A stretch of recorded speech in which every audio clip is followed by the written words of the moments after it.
Study IQ IAS, आपका selection हमारा mission.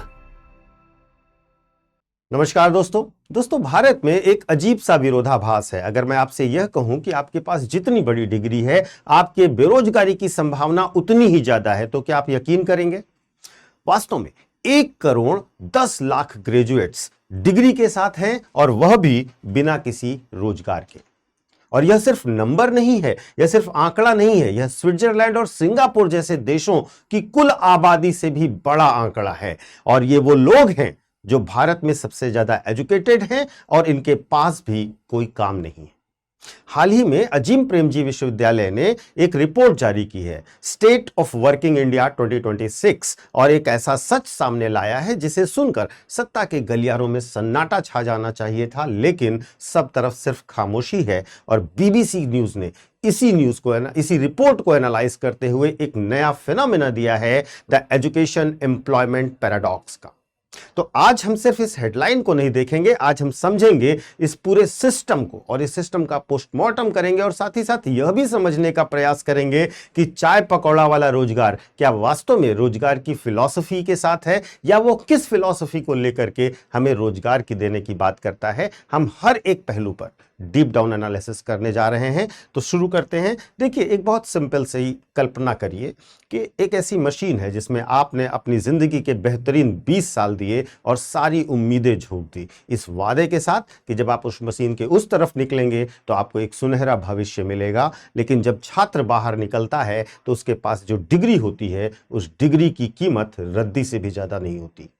Bharat के बारे में आप बार बार सुनते हैं कि भारत डेमोग्राफिक डिविडेंड में रह रहा है, लेकिन यह कहानी, यह रिपोर्ट वास्तव में हमें धीरे धीरे डेमोग्राफिक डिजास्टर की ओर जाते तरफ दिखाई देती है। और आज हम इस जो फिनोमेना है, इसको एक इनविजिबल ट्रेजेडी के तौर पर भी देखते हैं, क्योंकि इस डेटा के पीछे बहुत सारे छिपे हुए आंसुओं की कहानी भी है, जो न्यूज़ डिबेट्स में और न्यूज़ आर्टिकल्स में आपको बहुत कम मिलती है।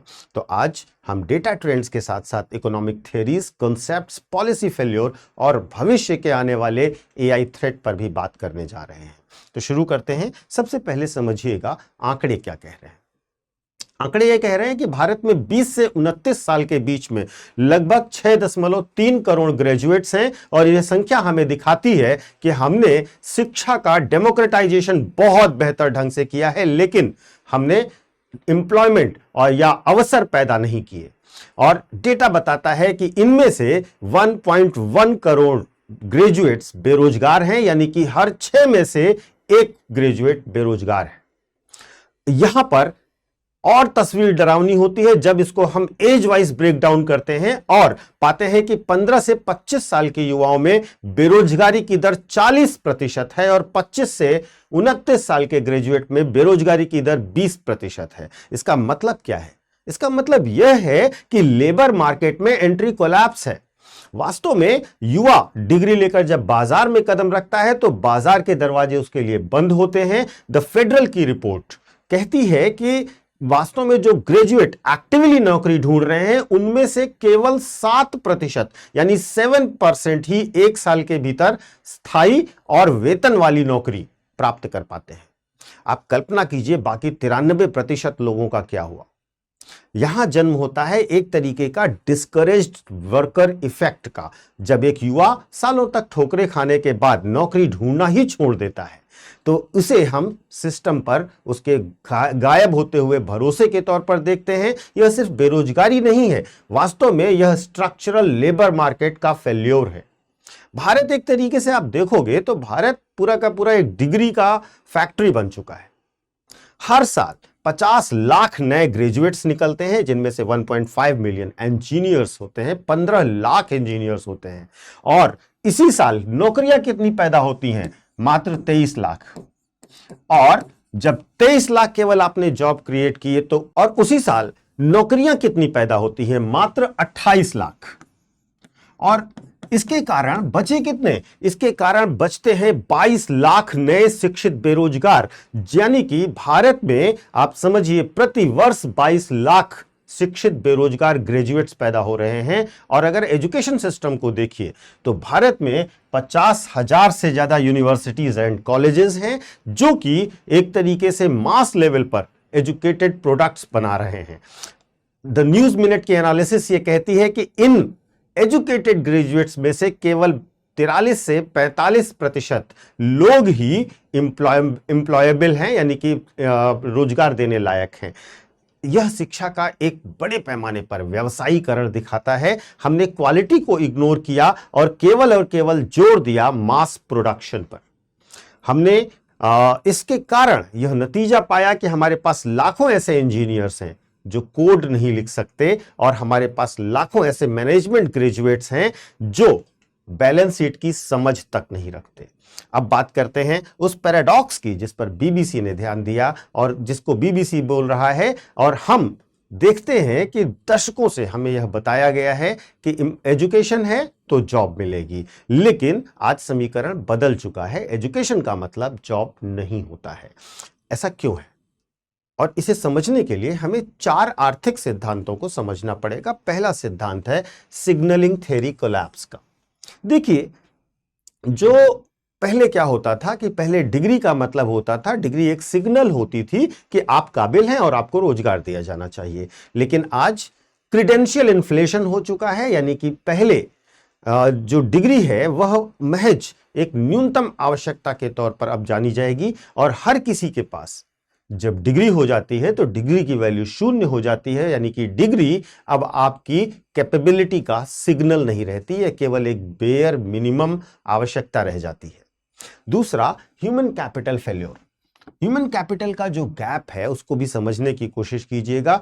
हम सर्टिफिकेट तो बांट रहे हैं लेकिन ह्यूमन कैपिटल यानी कि कौशल नहीं बना रहे हैं, स्किल्स नहीं बना रहे हैं। कंपनियां कह रही हैं कि उन्हें लोग चाहिए और युवा कह रहे हैं कि उनके पास काम नहीं है। तो इसी बीच को, इसी खाई को हम कहते हैं स्किल गैप। ये स्किल डेफिसिट है। और तीसरा बड़ा रीजन है एस्पिरेशनल मिसमैच। एक ग्रेजुएट अब किसी 4th क्लास या 3rd क्लास की जॉब में या मजदूरी के जॉब में काम नहीं करना चाहता और हमारी इकोनॉमी उस हाई वैल्यू जॉब्स को क्रिएट करने में असमर्थ है। तो इस वजह से एक गैप क्रिएट हो रहा है। और चौथा, स्ट्रक्चरल ट्रांसफॉर्मेशन का फेल्योर है। भारत खेती से सीधे सर्विस सेक्टर में एंट्री कर गया। उसने इंडस्ट्रियलाइजेशन पर उतना ध्यान ही नहीं दिया, मैन्युफैक्चरिंग सेक्टर को उसने उस तरीके से ग्रो नहीं किया और सर्विस सेक्टर आपको लगातार नौकरियां क्रिएट नहीं कर सकता। अब इस पूरे प्रॉब्लम का सामाजिक असर भी देखिए, सोशल इंपैक्ट भी देखिए। वास्तव में शिक्षा एक इन्वेस्टमेंट नहीं है बल्कि अब बन गया है एक गैम्बल। 2017 में अगर हम देखते हैं तो 58% युवाओं ने परिवार के आर्थिक दबाव के कारण अपनी शिक्षा छोड़ दी, पढ़ाई छोड़ दी। 2023 में यह संख्या 72% हो चुकी है। और जब शिक्षा का रिटर्न ऑन इन्वेस्टमेंट यानी आरओआई निगेटिव हो जाता है तो समाज का शिक्षा से भरोसा उठने लगता है। युवाओं में फ्रस्ट्रेशन, डिप्रेशन और सोशल इंस्टेबिलिटी काफी ज्यादा बढ़ जाती है। और यह केवल अब आर्थिक समस्या नहीं रह जाती, वास्तव में यह एक तरीके से सोशियो इमोशनल पतन की ओर बढ़ने का शुरुआत होता है। देखिए, अगर हम बात करते हैं 2030 तक, हमने अपने आप को हमेशा प्रोपोगेट किया है। आपने देखा होगा वर्ल्ड लेवल पर प्रधानमंत्री जाते हैं और कहते हैं हम डेमोग्राफिक डिविडेंड का लाभ ले रहे हैं, भारत सबसे युवा इकोनॉमी है। लेकिन ध्यान रखिएगा कि वक्त अब हमारे हाथ से निकल रहा है। 2030 तक भारत की डेमोग्राफिक विंडो बंद होना शुरू हो जाएगी। हमें अगर इस डेमोग्राफिक डिविडेंड का लाभ लेना है तो 8% की जीडीपी ग्रोथ, वह भी स्थिर तौर पर चाहिए। और हम 5.8, 6.2 के बीच में फंसे हुए हैं, अटके हुए हैं। और इसके साथ साथ एक और बड़ा खतरा अब आ गया है जिसको हम कहते हैं एआई का खतरा, आर्टिफिशियल इंटेलिजेंस का खतरा। ऑटोमेशन अब मैनुअल काम को नहीं बल्कि अब व्हाइट कॉलर जॉब्स को भी खा रहा है। तो अब जो युवा बच रहा है वो करे क्या? तो आप देखते होंगे आज के युवा ज्यादातर आपको गिग इकोनॉमी में प्लेटफॉर्म वर्कर्स के तौर पर उबर, स्विगी, जोमेटो इनमें काम करने जा रहे हैं, जो वास्तव में एक ट्रैप है। वहां न सिक्योरिटी है न तरक्की है। वे एम्प्लॉयमेंट तो दिख रहे हैं लेकिन वे अंडर एम्प्लॉयड हैं और वल्नरेबल भी हैं। एक अलग दबाव है जिस पर हम लोगों ने कई वीडियोस में बार बार चर्चा की है।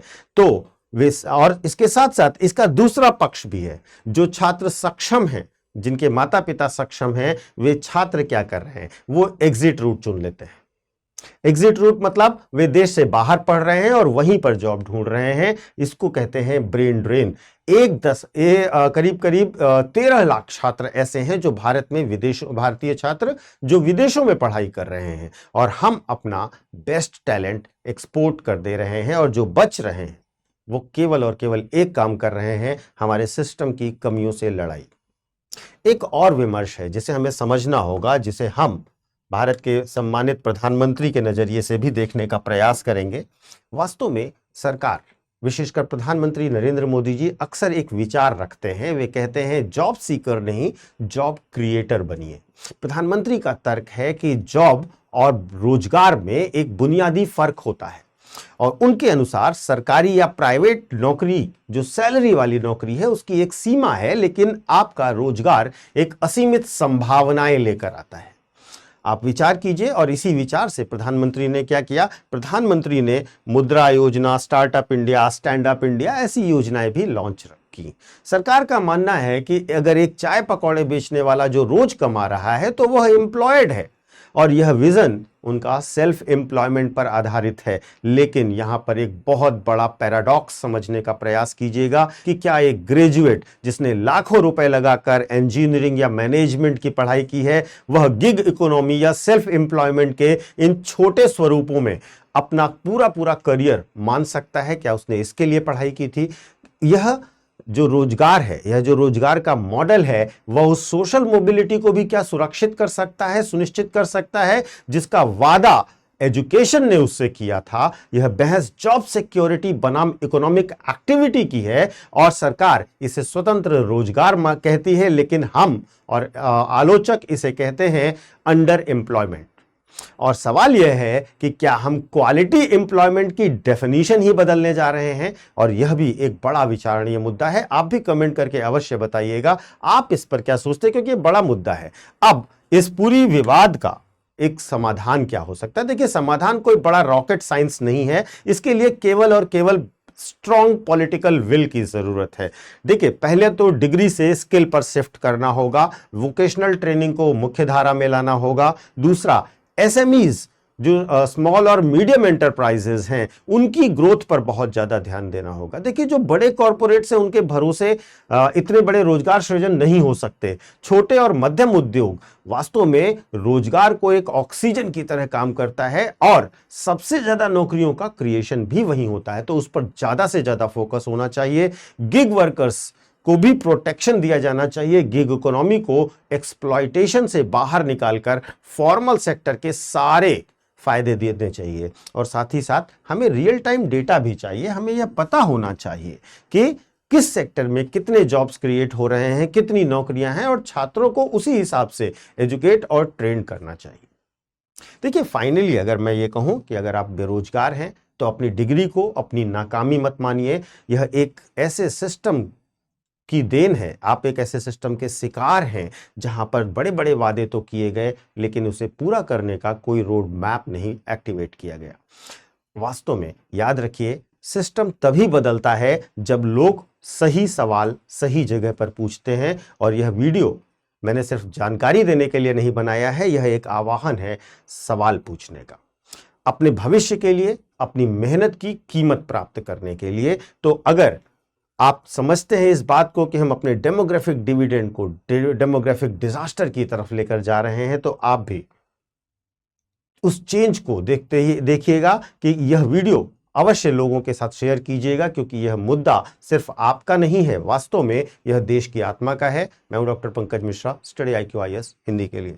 इस पर आप मुझे टेलीग्राम और इंस्टा पर कनेक्ट कर सकते हो, जहां पर आपको मेरे सारे वीडियोस के लिंक मिल जाएंगे। और इसके साथ साथ वे बच्चे जो यूपीएससी की तैयारी करना चाहते हैं, उन बच्चों से एक जानकारी शेयर करनी है कि हमारा प्रतिज्ञा P2I बैच शुरू हो रहा है, जो कि 26 मार्च से शुरू हो रहा है। हमारे बैचेस हिंदी, इंग्लिश और इंग्लिश में अवेलेबल हैं।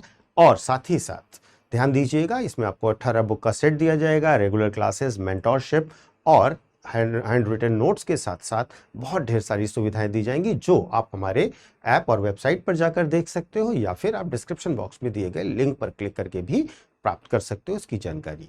जल्द से जल्द ज्वाइन कीजिए, क्योंकि 26 से इसकी क्लासेस शुरू हो रही हैं। ज्वाइन करने से पहले पीके लाइव कोड को ध्यान रखिएगा, क्योंकि इस कोड से आपको मैक्सिमम डिस्काउंट स्टडी IQ के हर एक कोर्स पर मिलेगा। तो अट्रैक्टिव डिस्काउंट भी मिल जाएगा अगर आप पीके लाइव कोड का इस्तेमाल करेंगे।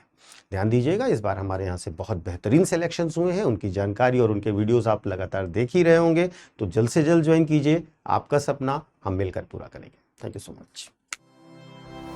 स्टडी IQ IAS, आपका सिलेक्शन हमारा मिशन।